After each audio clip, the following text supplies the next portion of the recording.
بسم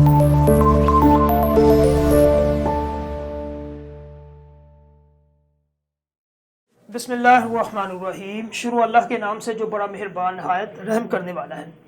اچھا بچوں، آج کا جو ہمارا لیکچر ہے دوسرا لیکچر، ٹھیک ہے، ایک استاد عدالت کے کٹہرے میں، اس میں سیاق و سباق ہم نے دیکھنا ہے، ٹھیک ہے، کہ کس طرح ہم نے سیاق و سباق کرنا ہے۔ اس سے پہلے بھی میں نے آپ کو بتایا کہ سیاق و سباق کا جو سوال ہوتا ہے یہ 15 نمبر کا سوال ہے اور بہت ہی آسان ہے، اس میں کوئی مشکل نہیں ہے۔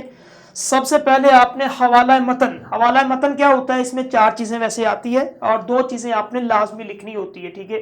سبق کا عنوان 1 نمبر کا، ایک استاد عدالت کے کٹہرے میں جب آپ لکھیں گے آپ کو 1 نمبر ملے گا۔ اسی طرح مصنف کا نام اشفاق احمد، ٹھیک ہے، آپ اس کو لکھیں گے تو 1 نمبر۔ اس کا صنف ادب کی کون سی یہ صنف ہے؟ افسانہ ہے، ڈرامہ ہے، ناول ہے، خود نوشت ہے، آپ بیتی ہے، ٹھیک ہے۔ ماخذ اس کا زاویہ، یہ کتاب۔ اب اس کے بعد یہ نہیں کہ سبق جو ہے وہ اس نے لگایا ہو نشان کہ یہی اقتباس آئے گا۔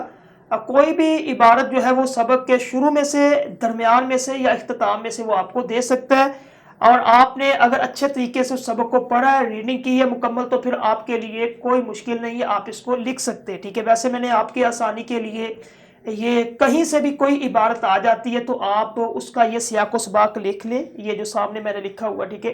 اس کے 3 نمبر ہوتے ہیں سیاق و سباق کے، یہ ایک دفعہ پڑھ لیتے ہیں، یہ پورے سبق کا ہی عکاس یعنی کہ نچوڑ یہ سیاق و سباق۔ سیاق ویسے کہتے ہیں جو عبارت اس سے پہلے والا حصہ، اس کو کیا کہتے ہیں؟ سیاق۔ اور اس عبارت کے بعد سبق کے اینڈ تک جتنا بیان ہوا اس کو ہم کیا کہیں گے؟ سباق کہیں گے، ٹھیک ہے۔ یہ ایک دفعہ پڑھتے ہیں۔ سیاق و سباق کے مصنف بتاتے ہیں کہ جس زمانے میں وہ روم یونیورسٹی میں لیکچرر تھے، گرمیوں کا زمانہ تھا، یونیورسٹیوں میں چھٹیاں تھی، دوپہر کے وقت ریڈیو سٹیشن پر انہیں براڈ کاسٹنگ کرنی پڑتی تھی۔ وہ کام سے واپس آ رہے تھے، دوپہر کے وقت سڑک پر رش نہ ہونے کی وجہ سے انہوں نے ٹریفک قوانین کی خلاف ورزی کی اور ان کا چلان ہو گیا، ٹھیک ہے۔ چلان وقت پر ادا نہ کرنے کی وجہ سے انہیں عدالت میں بلایا گیا، وہ جج کے سامنے پیش ہوئے۔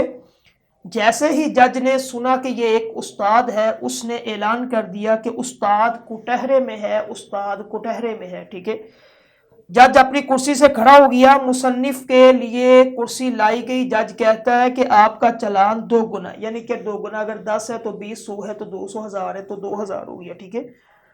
اس کے بعد جو ہے نیز جج اور ان کے منشی انہیں گاڑی تک چھوڑنے آئے تھے، اور یہاں جج استاد کے پیچھے اس طرح چلتے ہیں جیسے غلام اپنے آقا کے پیچھے چلتے، ٹھیک ہے۔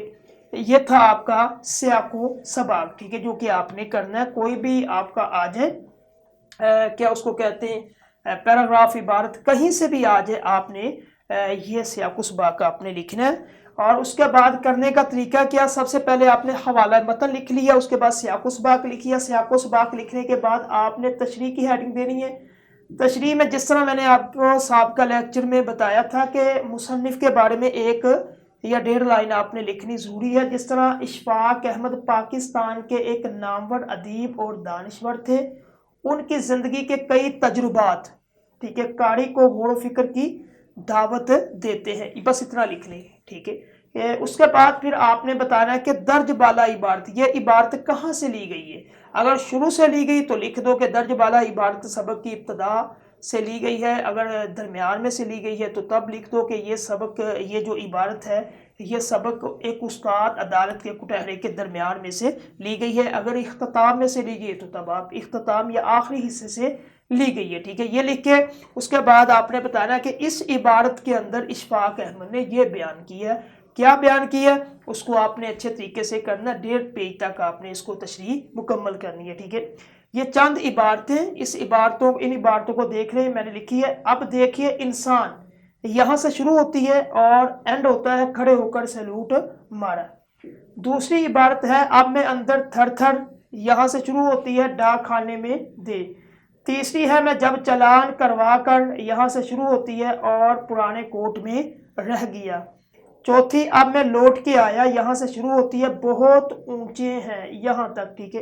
اور بھی یہ صرف میں نے چند لکھی ہے، کہیں سے عبارت وہ آپ کو دے سکتا ہے اگر آپ نے سبق کو اچھے طریقے سے پڑھا۔ جس طرح میں نے آپ کو خلاصہ پچھلے لیکچر میں جو بتایا بالکل آسان ہے، اس کو سنیں آپ کو ایک کہانی کی طرز میں بتایا، وہی آپ نے اس کی تشریح کے اندر لکھنا ہوتا ہے۔ جو 4 5 یا 6 لائنوں کی عبارت ہوتی ہے اس کو اپنے انداز میں، مفہوم جو ہے وہ نہیں بدلنا چاہیے، الفاظ آپ کے بدل جائیں، اس کو آپ نے مفصل کر کے 1.5 پیج تک آپ نے لے کے جانا ہے، ٹھیک ہے۔